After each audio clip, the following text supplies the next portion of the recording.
Podcast.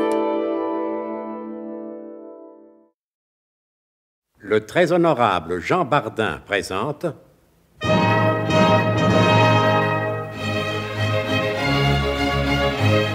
Bon baiser de partout. Une émission secrète de...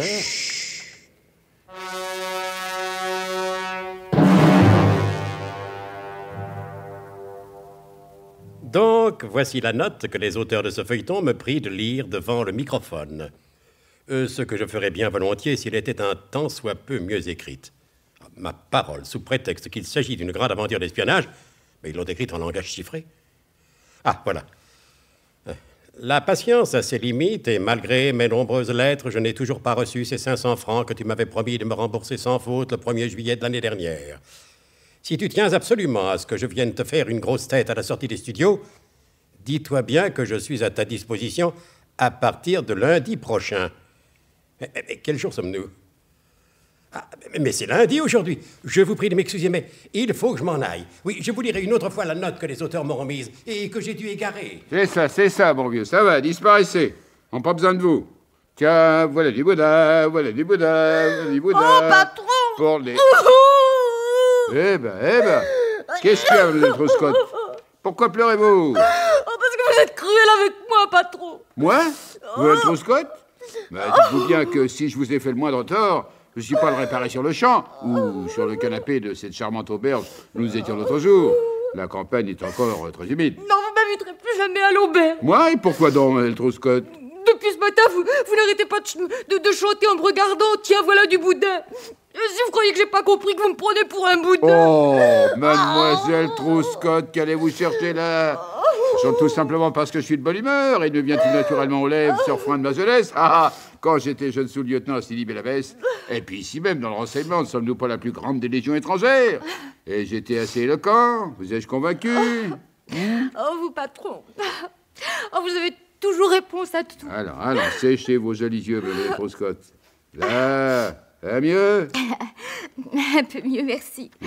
Oh, il faut m'excuser, patron, moi, les musiques militaires, j'y connais rien. Et je savais pas que... Oh, vraiment, vous me faites injure. Ai-je l'habitude de me conduire comme un voyou? Parfois, oui. Heureusement. Oh, grand voyou. Attention, il y a quelqu'un. Je ne vous dérange pas. Mais non, pensez-vous, monsieur Maurice, pensez-vous? Très bien. Désiriez quelque chose, monsieur Maurice? Non, rien. Je passais. Que cela vous serve de leçon, mademoiselle Trousse-Cotte. Entendu, patron. Puis-je me permettre une question? Mais je vous en prie, je vous écoute. Peut-on connaître là où les raisons de cette bonne humeur? Mais bien sûr, l'opération type là. Ça marche bien? Oui, et il faut s'empresser de le dire avant qu'il se produise quelques fâcheux contretemps, mais pour l'instant, tout se déroule selon le plan prévu. Interdivise 29 alias Nicolas Larwadec est sur place à Interlaken. Cette bombe qu'il y avait dans le train. Elle existait bel et bien. Maintenant, c'est la gare de Morzine-les-Gracieuses qui n'existe plus. Mais c'est horrible. Oh, pas du tout, la gare était très laide. Ce sera l'occasion d'en construire, une plus laide encore. Mais c'est-on qui a posé cette bombe? Oh, en maladroit, très certainement. L'étiquette collée sur le colis indiquait comme gare de destination Bratislava. Or, comme le train n'allait pas de près ou de loin à Bratislava, était le meilleur moyen d'attirer l'attention sur ce colis. Et c'est bien ce qui s'est produit.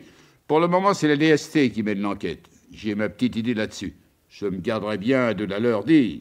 Le principal étant que le roi d'Aix soit arrivé sain et sauf à Interlaken. Et, d'après le télégramme chiffré que m'a envoyé Gottlieb Mittuns, le contact a été établi. Alors, en l'état actuel de la conjoncture, que demander de mieux? Tiens, voilà du boudin, voilà du boudin, voilà du boudin. Oh, pardon, vous êtes trop Scott. Vous pouvez continuer, patron, maintenant que je sais ce que ça veut dire. Mais si ce matin-là tout allait pour le mieux selon le colonel de Guerlas, il n'en était pas de même pour l'agent double Zorbeck le Gras et son inséparable Wilhelm Ferntag. Mais comme l'a si justement fait remarquer, et il y a de cela bien longtemps, le fameux philosophe Mordicus d'Athènes, l'un des auteurs préférés du colonel, il est bien rare que la victoire de l'un ne s'accompagne pas le plus souvent de la défaite de l'autre, et réciproquement. Et ceci, quel que soit l'angle sous lequel on examine l'histoire. Rejoignons donc l'agent double Zorbeck le Gras et son inséparable Wilhelm Ferntag. Ah, mein Gott, c'est ma débandade la plus complète. Si ça continue, il ne nous reste plus qu'à travailler honnêtement. Mais voyons, Ferntag, ne dites pas des horreurs pareilles. Mais Sorbeck, tout s'écroule autour de nous. Nous sommes dans ce bureau des Champs-Élysées comme Adolf Hitler dans son bunker. Mais non, nous avons subi une défaite, mais nous n'avons pas perdu la guerre. Dès les premiers jours, je vous l'ai dit. Je n'aime pas ce bureau des Champs-Élysées, c'est trop grand, c'est trop luxueux pour les travailleurs de l'ombre que nous sommes. Qu'est-ce que ça signifie, cet huissier valétudinaire et en gants blancs qui attend toute la journée des visiteurs qui ne viennent jamais?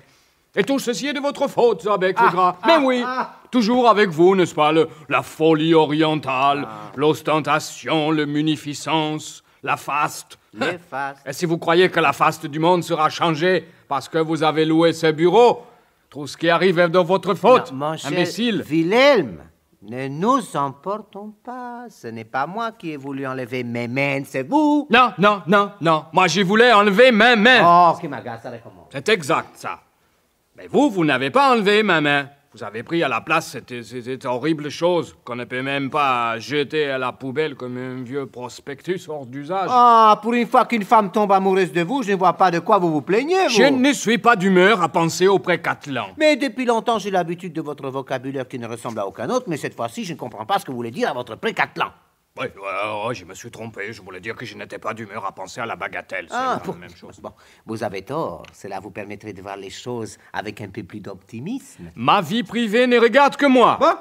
Et encore, je me demande dans quelle mesure. Oui, eh bien, à propos de mesures, il serait temps d'étudier celle que nous devons prendre si nous voulons sortir Arthur Guldebaum des griffes du duc. Arceau, pourquoi vous êtes-vous trompé de ma main? C'était si simple d'échanger ma main contre Arthur Guldebaum. Et puis d'abord, êtes-vous sûr que ce Guldebaum soit un honnête garçon? Je ne dirais pas que j'en réponds comme de moi-même, car ça vous ferait rire. Oui. Disons plus simplement qu'Arthur était le seul homme de main qui nous reste. Et j'aimerais bien compter sur lui pour l'opération Tu peux être là. Voilà. Parce que vous croyez qu'à nous deux, nous ne sommes pas suffisants. Allons, Ferntag. Il était besoin que des hommes de notre classe ne peuvent pas accomplir.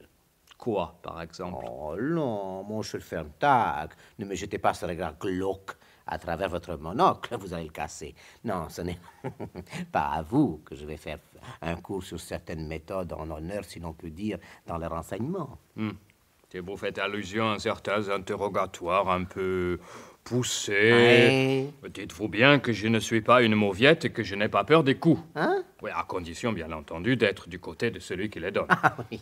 Et même s'il fallait supprimer quelqu'un à l'aide de ces deux seules mains dont les manucures prennent un soin exquis chaque semaine, dites-vous bien que j'en suis capable. D'ailleurs, écoutez, Oui. mon psychanalyste m'a dit des choses fort intéressantes sur ce sujet. Alors, monsieur Rubin, ça va-t-il ce matin? Dis donc, Harry von Stroheim t'en fait une tête. Oh bon Dieu, ce qu'il est beau, cet animal. Mademoiselle Zoé, je vous en prie, nous étions en conférence. Mademoiselle Zoé, certes, nous sommes coupables de vous avoir enlevé par erreur, mais pourquoi maintenant refuser absolument de nous quitter?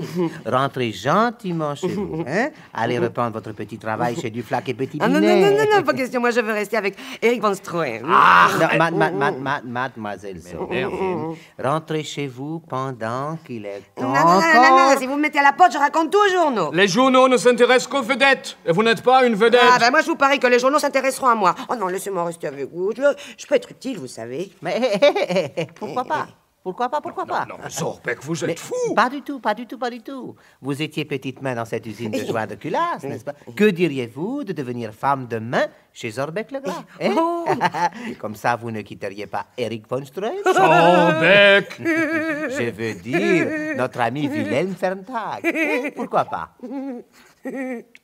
Ach. So, Warum nicht? warum nicht? C'était Bon baiser de partout. Une émission secrète de... Pierre Dac et Louis Rognoni. Avec René Barrel, Elena Bossis, Roger Carrel, Pierre Dac, Claude Dasset, Alain Roland. Décryptage et mise en code, Jean-Wilfried Garrett.